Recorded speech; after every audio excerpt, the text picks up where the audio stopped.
So hi again guys, good day. So I am here again just to show you on how inverted pyramid will make using the iterations.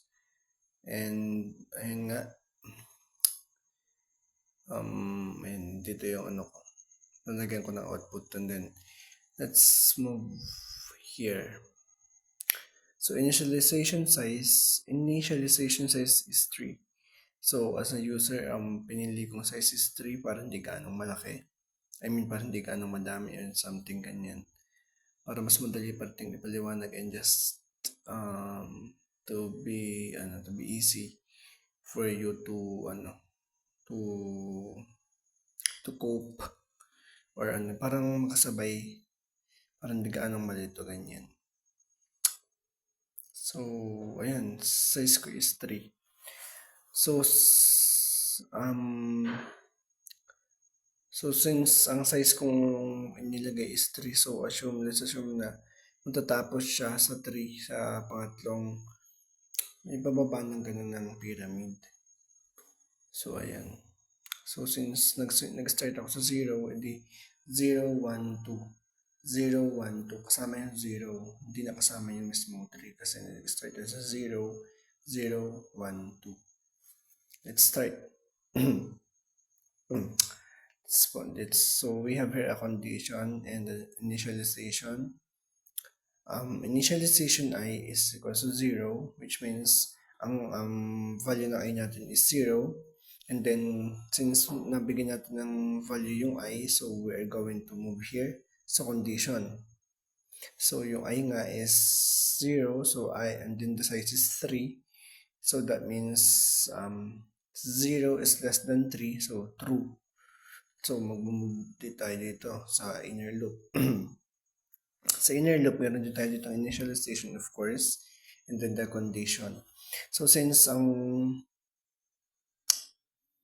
value pa natin is, since mag-start nga tayo sa 0, so yung j natin is, ang value pa natin yan is 0 pa. So yun. So let's move here sa condition. So j is less than or equal to I. So ayun. So since ang ating value ng value ng ating j is 0, so and I is 0, then so ibig sabihin is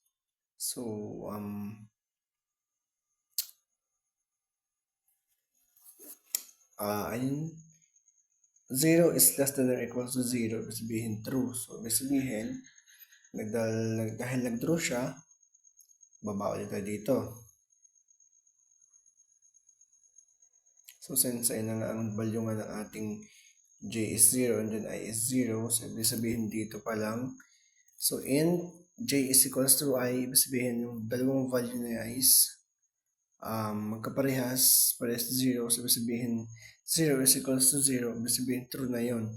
So since nag-true na siya, kahit di natin ipano yan sa mga sunod na yan, since nag-true na siya sa simula pa lang, ibig sabihin output na agad siya dito. Kukumanda tayo na output. So type na agad tayo dito ng output. Yan. So since nagkaroon na agad ng hindi pa tayo mag-right line kasi dito pa tayo, nag-right tayo dito eh. Yan. So diretso pa siya. So since nagkaroon na siya ng output, we're going to back here na and initialize na ulit. And then since nag-initialize tayo dito is mag-increment tayo ng isa pang number which is 1. Incremented by 1 siya eh. So 0 plus 1 is equals to 1.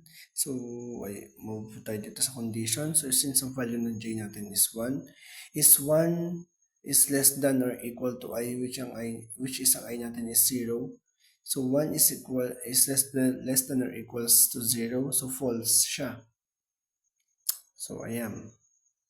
So hindi ibig sabihin na false siya is space na agad. So even mag-false, dyan pa rin tayo dito.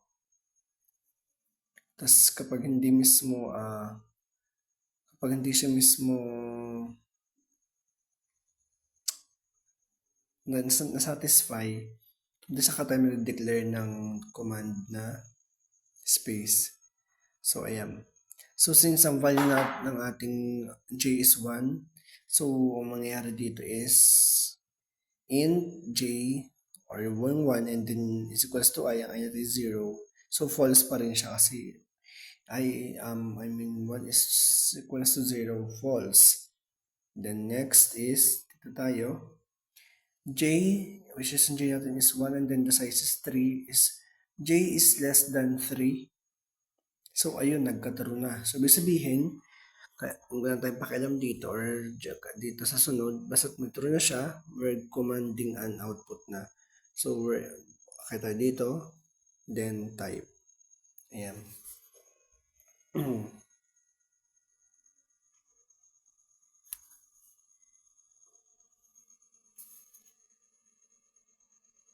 So since meron tayong pag-output tayo, balik na tayo dito sa unahan.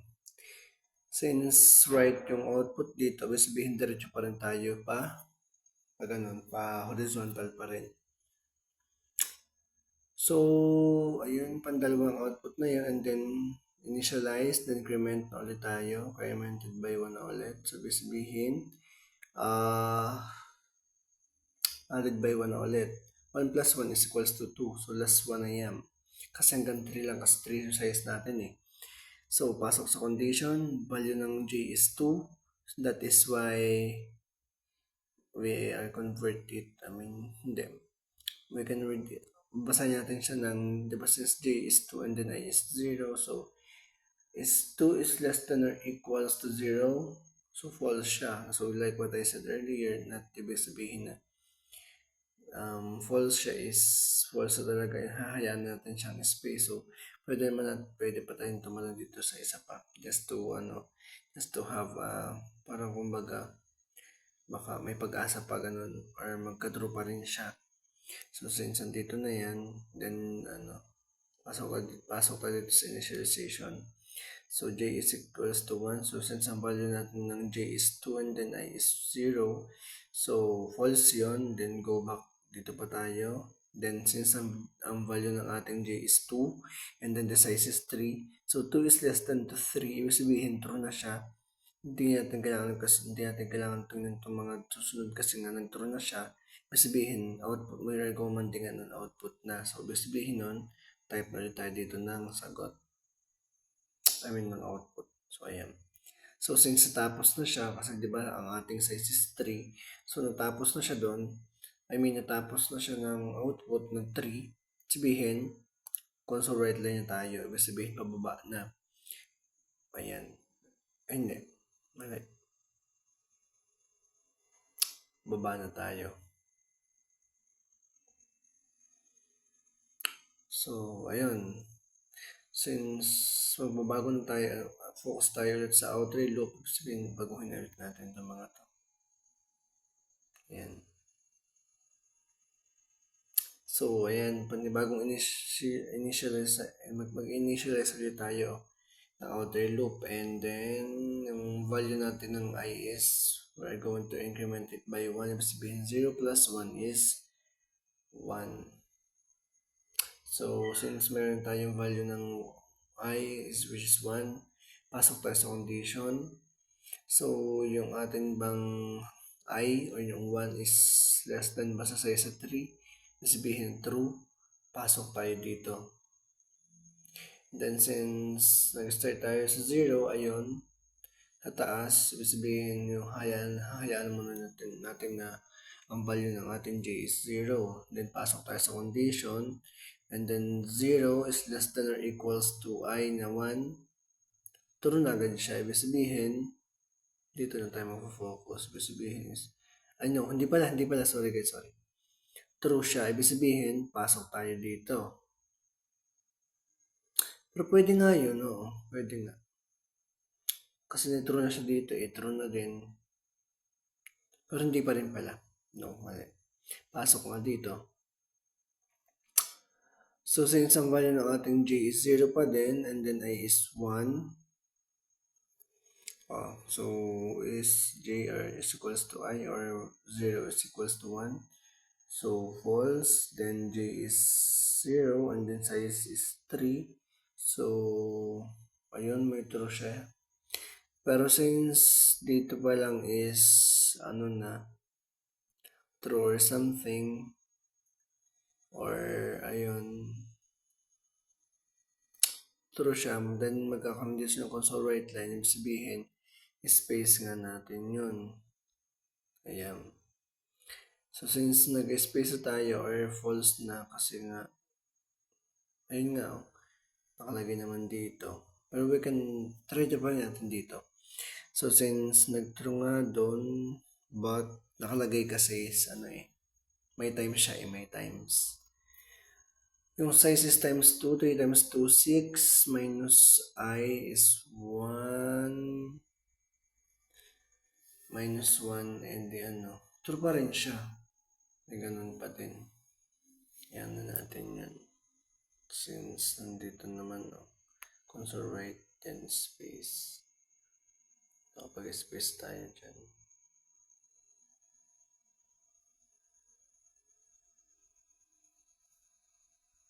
Space. So, ayan.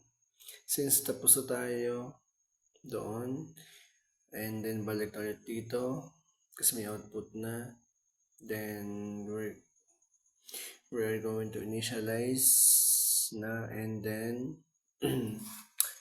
pag initialize natin is so we're going to increment again the value of j.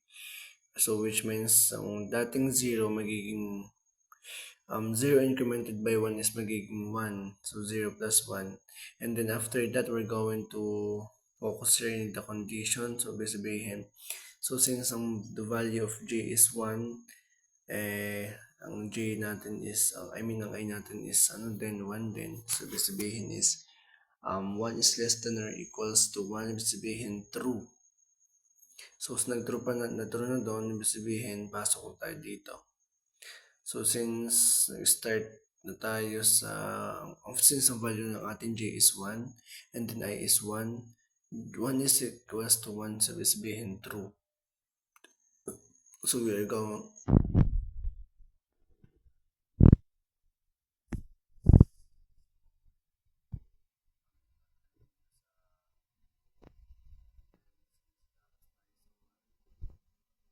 tayo pangatlong output na kasi nung una is false or space, then true, kaya may output, and then last one is sa number 2.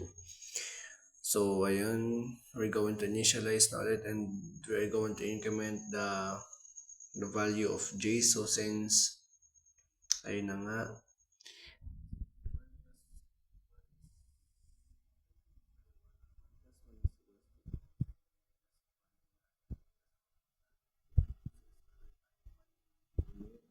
we're going to focus na dito sa condition, which is, diba, ang j, the value of j is 2, that's why we can, na to, yung, diba, ang value ng ating I is 1, and then value ng ating j is 2, so j is less than or equals to 1, or 2 is less than or equals to 1, so that means false, then even false siya, pwede tayo ditong pumasok sa, pwede po tayo dito just to be able to get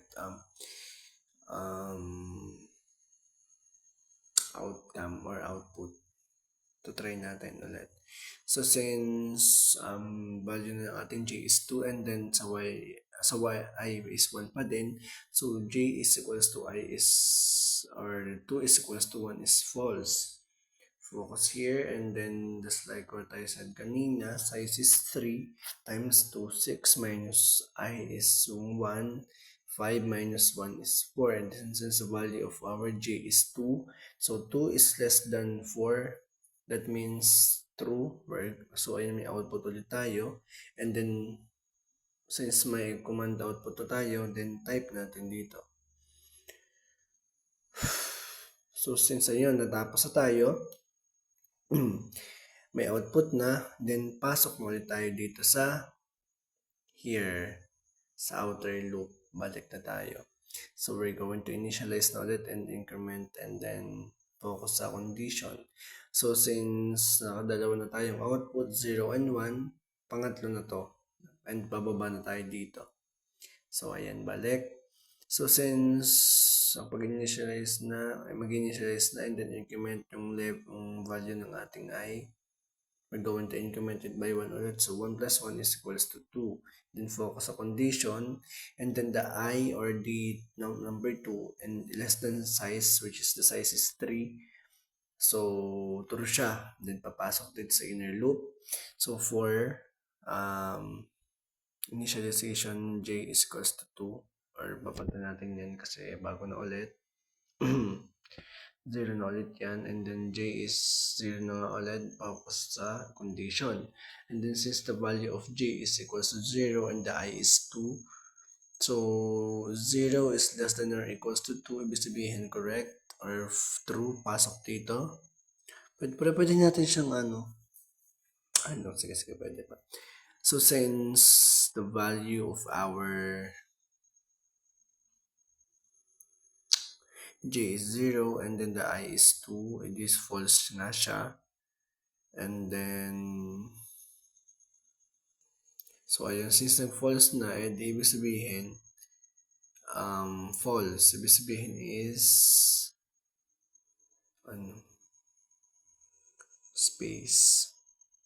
So ayan, next one, akit ulit tayo dito sa,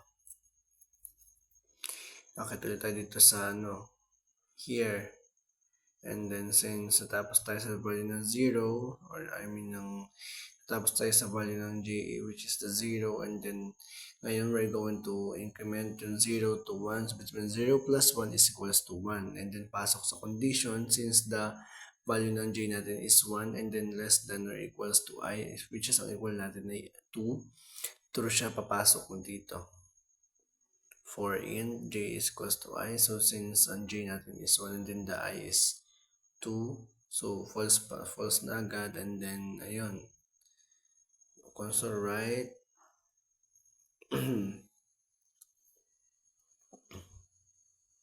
Diba yan, space. And then the last one na, which is ayun, babalik tayo dito sa taas.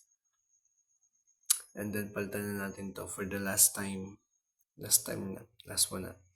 And then since j is 2 and then is less than or equals to I, which is the 2.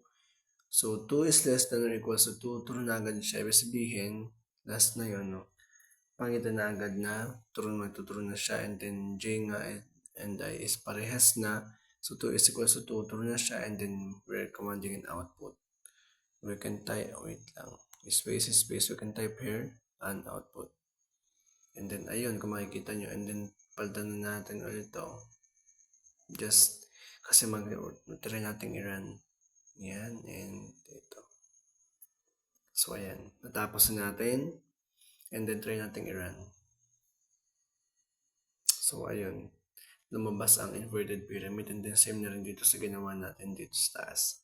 So, ayun lang. Sana, so, madali din naman siya intindihan.